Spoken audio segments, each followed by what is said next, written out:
What's up, man? How's it going? It's going well, dude. Nice to see your face. Put a face to a voice to a name. Yeah, man. Don't worry, no one could hear you pissing. I was watching, and Okay, good. I think you double-clicked the music, but it was just silent, and the chat Okay. seemed happy about it. It's like So, they were happy they could like hear my voice for once. yeah, totally. No, yeah, thanks for having me. Yeah, of course. Thanks for joining. Dude, welcome back to Twitter. What happened? Why did you get banned on Twitter?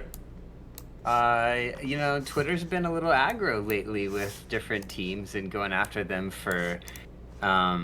It's exactly what you've heard from other people of like they're just kind of cracking down on how people use their API, and instead of saying like, oh, maybe we should like talk to this team first, they just start with a ban and then go backwards from there. So, but we got it all back, which is good. So did you like talk to someone from Twitter and tell them what you were doing, and they were Yeah. kind of like, Yeah, like I've gotten suspended on Twitter before, like years ago, where like you have no way to resolve it, and it's the worst feeling ever. You're like, who do I talk to? I don't know how to fix this. But yeah, they like put time on our calendar and stuff like that. So Nice. it was much better that way.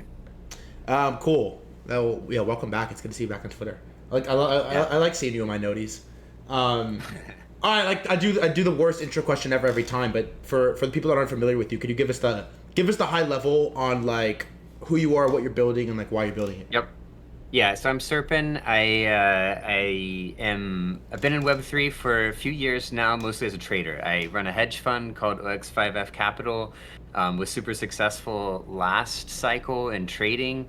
I always traded on the side though, and ran this hedge fund on the side. My background is really in building products. Spent 12, 13 years in like Web2 corporate America, anywhere from building products myself to teaching people how to build products. Finally figured out a way to pull them together with Ethos, which is a way that we can better understand who's trustworthy and who isn't in the space. In a world where accountability is pretty slim in crypto, I felt like, interestingly, with friend tech, there was something that we learned there that like, what if what you said on Twitter was like attached to the actions you took on chain? And so quit my job, 18 months ago, decided to build Ethos with my co-founder who I used to work with. And it's been a fun journey. We launched like publicly on mainnet 6 months ago, 5 months ago. So it's been a lot of fun. It's funny the time.fun guys that were on before, they also were like, friend tech was Yeah. our inception, our inspiration. So is Pump Fund, right? If you go back to Pump Fund, like Yeah. pretty similar concept, just like bonding curves, meme coins. Like FriendTech V2 could have been meme Dude, coins. I know. Like it meme coins with a Telegram attached to it. Like there was something interesting there the whole time, and yeah, it's cool to see like a bunch of people kind of like create stuff on top of that or on top of that idea. I'm a fan of what you're building. I'm not like the most active, but I exist on Ethos. I'm around. I read comments. I every once in a while will reply to like a bullshit slash and be like, "This is retarded. What? Why are you doing this?" I think there was one that really pissed me off. I forget. It was Jesse Pollock, maybe. I was like, "Guys, what are you doing?" Yeah, the Jesse one. Yeah. Can you explain like why do you think that on-chain reputation is important? Yeah, I mean, it's a good one. I think reputation is critical to how we operate outside of Web3. Like, it's how you get a job. It's how you decide which pizza place to go to. It's how you decide the doctor you want. Like, it's how you just choose which product to buy on Amazon. Like, it's all about reputation and credibility. Um, like, crypto is still in the Wild West. We're still in, like, oh, it's better to be the like, train robber or better to be the like person who's willing to rob the bank than be the like bank official kind of thing. And that means that there's both opportunity for us to progress as society and a big blocker in terms of crypto's ability to grow. And so, in my opinion, like bringing reputation, putting it on chain, making it something that's observable, having some accountability behind it, it not only improves and kind of like lifts all tides of like, well, you get a little bit more credible founders, you get people who are really here to build something, but it also potentially kind of boxes out some of the like more scammy and grifty stuff that happens. And if you go look at it, it's like almost $10 billion every year is lost to like some form of scam, fraud, rug pull, slow rug, whatever it might be. And the reality is it comes out of our pockets as traders. Yeah. Um, it's like it's a big problem to tackle. Mhm. Unclear if it's gonna work, um, Totally. or at least work right now. Like, what? Why do you think Ethos is gonna work? Like, because the way Yeah. I think we've talked about this, but Friendtech era, CL wrote this really cool article, and it was like his thesis on why Friendtech is important, and he basically painted Friendtech as like the reputation layer, where at some point we're going to need this for the internet. There's only Yep. going to be there's basically just going to be one, Mhm. like winner takes all reputation layer that everyone sort of complies with, and you opt in because you have to opt in, and if you don't opt in, it's like, why aren't you opting in? Yep. So it's Right. like, why is Ethos gonna be the layer that just like wins and takes all? Yeah, I mean that to be honest, like the CL article, I wrote something like 3 days before that is very similar to that same concept. Not to take credit for CL. CL had like lots of really good thoughts in there, and I've sparred with him on plenty of stuff since that article. But like that was the same vision that I saw for Friendtech. And again, the biggest thing was like what you said and what you did were tied together. But I thought what was missing on Friendtech always was like you had no way of getting peer feedback into the product. And the reality of the way reputation works is like reputation is based on what people say about each other. Like you don't go to get a haircut from a place because you just drove past it. Like I mean, sure that happens sometimes, but like you probably listened to someone that recommended it to you, or you go choose something on Steam and you're like, "Oh yeah, I'll buy this game because like it has really good reviews." Like that primitive doesn't even exist in Web3. And the problem is in Web 2, that stuff is becoming really easy to hack. Like, I don't know if you ever like you like go look at a place to eat and it's like they have like 10,000 reviews It's and all you're just like, like how the AI slop, yeah. yeah, you're like, how the hell do they have 10,000 reviews? And so one of the things Ethos does is it kind of introduces this concept of economic security, and which is, boring for like, it becomes expensive to fake credibility. It becomes costly to fake it. And so how do we go from credibility being cheap to being expensive? And then such that you don't want to give that up. It's something that you don't want to make a mistake and lose because yeah, I mean that's how real life works. Like you lose your reputation, you lose a lot of stuff in Web 2. So there's a question I've seen come up a bunch of times. I think Dee's tweeted it. Hmm. And he basically was like, as a large creator or like as a large personality in crypto on the internet that already Hmm. has a good reputation, I have no upside to contribute to Ethos because I have to deal with the swarm, the mob of Hmm. bullshit, and I gain nothing from it. But Ethos Yeah. needs those people to contribute in order for it to really work. Hmm. Like, how do you Yeah, balance I that? I think like the last thing you said is only sort of true. Like if you think about like have you ever edited Wikipedia yourself? No, Like have you ever written like a Yelp review? no, Maybe. maybe like one or Yeah, two, like yeah, there's like maybe. this rule. There's this rule on the internet that's like 190, 1990. And 90% of users they literally only lurk, right? It's like in Twitch, right? Yeah, like Mm, 90% of people they just read stuff. They're still getting value.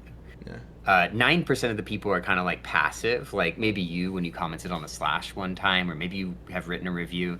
And then only 1% of people are actually like contributors, people that like spend the time to document, participate. Like, I mean, who the hell updates Wikipedia, right? Like, no one does yeah, that. But that's okay because Wikipedia still is valuable from like a content source perspective. You probably read Wikipedia in the last month. mm, And so the way that I look at it is like, yeah, I don't expect Deez to contribute at all. Deez has reputation and he's getting reviews, just like you are getting reviews, and that reputation is being reflected on Ethos. And I don't really expect like you don't have to mine Bitcoin to get value from Bitcoin, if that makes sense. You don't okay, have to be a contributor to Ethos to get value from it. I think that at some point in time, someone will be like, "Whoa, there's this list of most credible people. I want to work with threadguy. I want to work with Deez because I can measure that people like him." Versus, yeah, you might have been able to see how many followers he had, or you might have been able to look at mutuals or Yaps, but like, you never really got the insight of like, do people like working with him? Do people trust him, kind of thing? And so that's kind of what we're trying to to enable and show people. Do you get stuck into this like this friend tech 3-3 thing where like the only people that want to engage with your reviews are people that you engage with, and it creates like artificial scoring of sorts? Yeah. I mean that's the like the circle jerk objection for Ethos for most people, and you're like, yeah, I mean it's kind of hard, right? Like if you trust someone else, you should write a review for them, and ideally they write one back for you. And like the ultimate showing of two people who trust each other is like they wrote reviews for each other. And the classification, the issue is like, if you and I didn't know each other and we wrote each other reviews, well then it's shit, because now it looks like I trust you and I don't. Yeah. On FriendTech, like when go ahead. No, sorry. Yeah, like on FriendTech, when you bought a key from someone, you had to trust that they were gonna 3-3 you back, and then it was like a game of chicken of like who was gonna sell the key first, right? You participated in FriendTech, right? Yeah, heavy. But did you do the 3-3 thing at all? Not really. If you were really, because my key was pretty expensive, so if you were like really cheap, I'd be like, all right, fuck it, fine. But for the most part, I'm like, I wanted to keep my money and I wanted to cash it out, to be completely honest. So I'm like, yeah.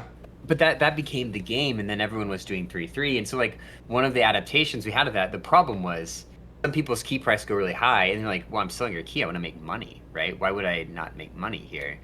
Or like, oh shit, the price of ETH has dropped like it always does, like I gotta sell your key, I gotta protect my money, and it created this like collapse and like crazy dependency graph of how people interacted.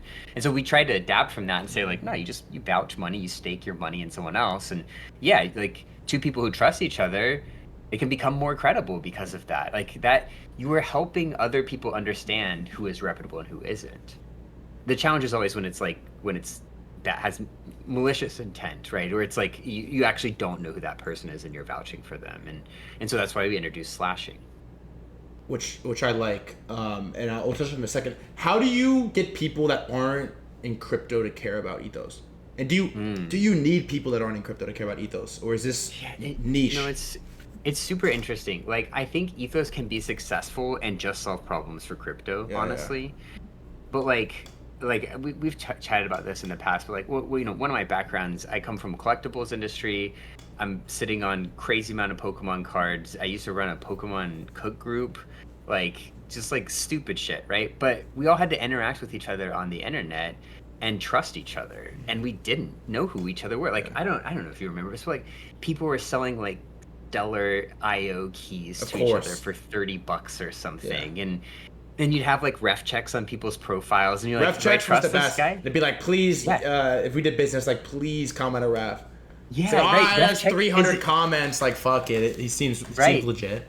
But ref check is Ethos. Like, we literally just built ref check into a product, and so, but like, you sell a $20,000 Pokemon card to someone, and you don't know who the hell they are. You just met them on the internet. Well, like that trust problem isn't specific to crypto, and so like I've talked to a lot of poker players who are like, the way that it works with poker is someone like sponsors you, and you take their money and you play for them, and then you give them a little bit back if you win with it, and there's a lot of like trust involved with like sponsoring people, and you're like, they all have this problem, like, or watch over the counter. I don't know if you've ever done like trying to buy a nice watch.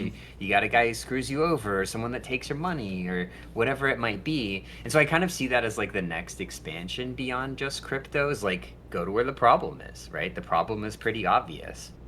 Where it goes beyond crypto, where it's interesting, is just the overall like AI problem on the internet.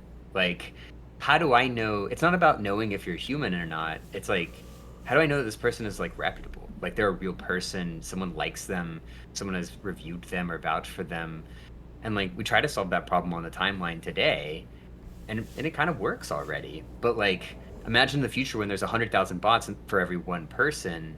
You're gonna want to know like who the reputable agents are, the reputable bots are, whatever too. So there's opportunity. I'm not focused on that as much right now though. Okay, I love the ref check as a product is so good, because it's like such a funny, like, if you were there, like everyone like deeply knows what the ref check is, and it's like so just like scrapped or like together. You remember Botmart, like Botmart was and awesome. Tidal. Yeah. Yeah, it was like a way to like do over-the-counter trading, Yeah. and you had to use it. Well, you go look at them now, they're like ghost towns. It's Yeah, it's pretty Ghost sad, Town, but like WTS Cybersoul, like yeah, wanna yeah, yeah, trade Cybersoul. And yeah, you there's random middlemen for trades and shit, but yeah, yeah, they totally. have the mod and bot mart, so you're just like fuck it, like they're good. But they were all missing reputation systems, Yeah. right? You had to like trust that it was a mod and bot mart or whatever. And so, anyways, like that's where. So we're building this like social infrastructure where like you have a score, but like you can't really use it yet. And so I think really the like some of those things will become more clear over the next 6 months of like, well, how do I like get benefit from this score? Like, what can I do with it? Is it that people trust me more? Is it they listen to me on Twitter, or is it that like I can buy something over the counter confidently from someone else, or it's like get an airdrop, whatever it might be. All right, this is like a little bit off topic, sort of, but how do you, as the founder of Ethos, get really rich for this? How do I get really rich from this? It's a funny question because you're like, it's obviously not my focus. Like you build a business, you build a business to make money. The reality is like I've been in the industry of building products for a very long time, and I want to work on like interesting products. Like I could have come into Web3 and built anything. I felt like this was the most compelling thing to build. So like you're gonna be like, wow, what a cheese ball. But like I like wealth to me is working on interesting things with people that I really like to work with.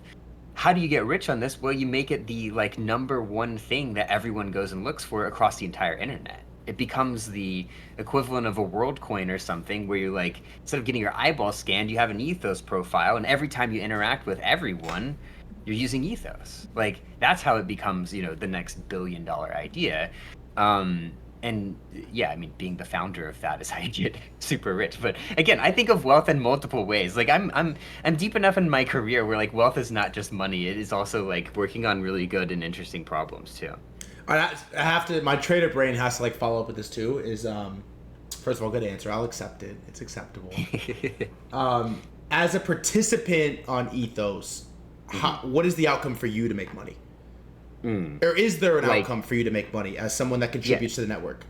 yeah. I mean, right now, no, right? Like right now, it's like out of the altruism of your own heart, you're like, I'm gonna go review this person, or out of vindication of like, I hate this guy, I'm gonna go leave a negative review.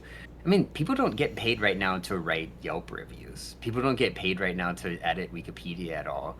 That isn't the model forever.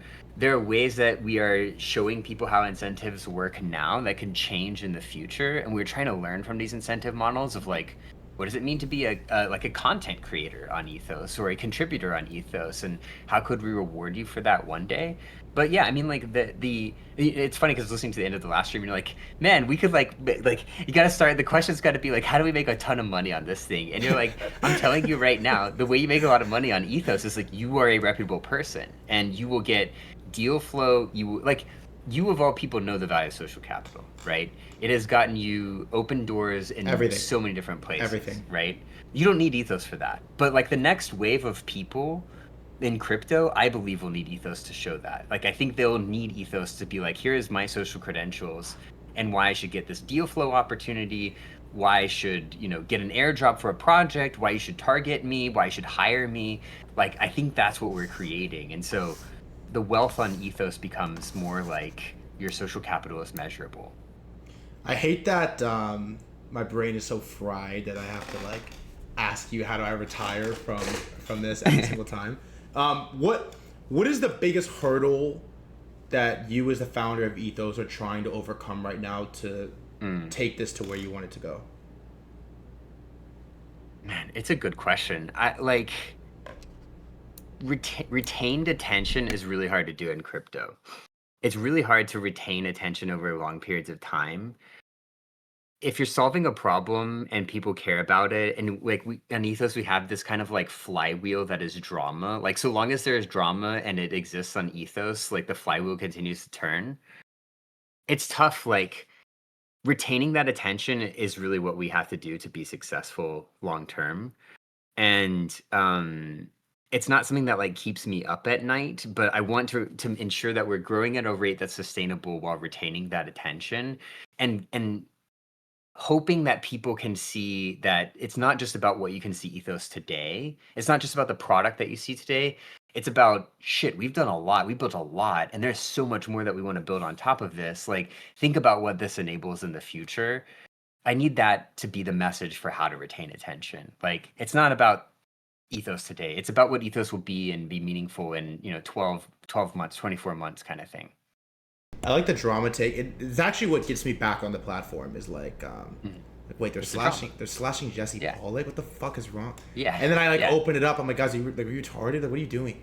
And then it was slashing was a great product. Do you want to quickly explain what that is real quick for people in the chat? Yeah, it's just like the idea is like someone risks something on their end and says, I'm calling this person out for being like a bad actor. Like I stepped out of line, I did something stupid, I rug pulled or whatever. And so you risk your own social capital. In the future, you'll risk your own capital, like a bond on a polymarket UMA thing. And then everyone comes in and votes. So they like participate and vote and decide like if this person should get slashed or not. Right now you lose some of your score. In the future you would lose some of your actual capital. And so it's the idea of skin in the game and bringing that into. Have you ever considered going backwards? Like if your score is under blank amount, I can like I don't know, vouch instead of slash and give you like risk my capital, give you like a big like sometimes I'll see like Jingtao has like an awful score on Ethos. But I'm like, I like Jingtao, and the people that have given him an awful score, joined Twitter in July of 2024, right? Yeah. This was the D's convo actually. It started there. Yeah, go ahead. The idea is like you represent someone who is reputable, and you have more say than someone who joined yesterday. Yep. And so everything is weighted on the graph. Like if you are reputable too or whatever, when you go to vouch for him or when you go review him, it has an outsized impact compared to someone that just joined. Got it. And so that is like everything is like weighting on a graph basically, and we're trying to make sure that comes into play in regards to like how every action happens on Ethos. Do upvotes matter? Because sometimes someone will comment on my Ethos and be like, Elevate Cabal, he's a scammer, and there's like 14 upvotes, and I'm like, man, fuck you guys. Like, does that matter? Does that matter? It amplifies it a tiny amount. Okay. But other times it'll technically if it gets downvoted enough, it will like disappear. Got it. And it won't count at all. So like the upvote and downvote is meant to be like a mini consensus thesis. It's kind of like Reddit, right? Like I think about it like Reddit. Like you don't see shit on Reddit that gets downvoted 500 times. Got it. By default. Does Ethos launch a coin at some point? We launched a token. It's just an NFT. The NFT. It's a non-fungible token. Yeah. I can't comment on stuff like that. I'm in the U.S. and I'm a U.S.-based founder. Although people have set different precedents ahead of me. But yeah, what I would say is like we are trying to understand an incentivization model through our XP right now. And we have shown that we have found ways to reward our holders in the past that were early and participated on Ethos previously. The NFTs floor prices. I don't think I got one. I wasn't active enough, but the floor price is it's like 2 4 ETH or something. 4 ETH. Yeah. Mm-hmm. Yeah. How many people got? I mean, it's a small collection. Couple hundred. 256 of them. 256. Yeah. Fuck! I didn't even make it. It's crazy. But like, I mean, it's cool because like I do think that we're gonna get to a point eventually where like targeting Ethos credible users. It's like how you prevent Sybil attacks. Like even like do you remember in FriendTech there was a group of like these like Bangladeshi guys that like farmed the shit out of FriendTech? Yeah. I remember being like posted about. Yeah. And they made like millions of dollars on FriendTech just by like just setting up this group of like Sybil attacking. And what happens Sybil attacking is just it's not scamming, right? But like it has the same effects of like pulling that liquidity out of that token. And if half of the airdrop goes to people that are literally going to sell it on day zero because they just farmed it, then that's bad. And so what I think is like eventually we'll be able to help solve a lot of the problems of like ensuring that whatever you want to target goes to a real person that has a real reputation that is backed authentically by other people.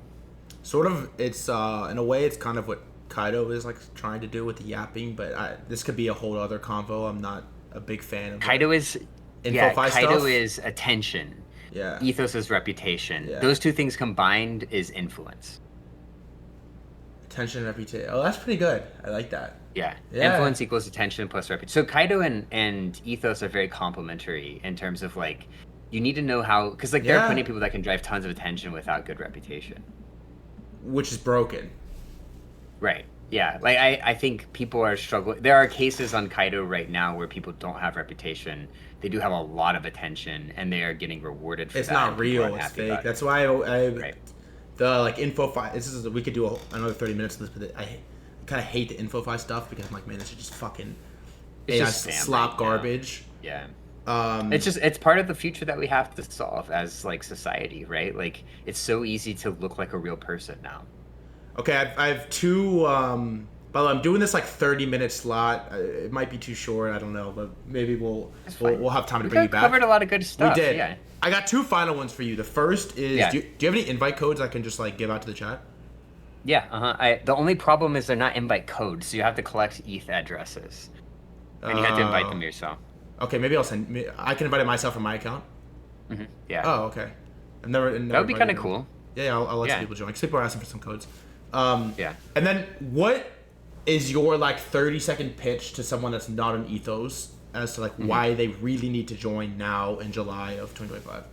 Yeah, I think that in the future, if you look a year from now, the way that everyone is going to evaluate each other, whether it's how much attention do you have, how credible are you, should you get this job, should you be eligible for this airdrop, it's going to be driven by Ethos scores. Like, I strongly believe that the Ethos score will be the thing that helps people separate signal from noise.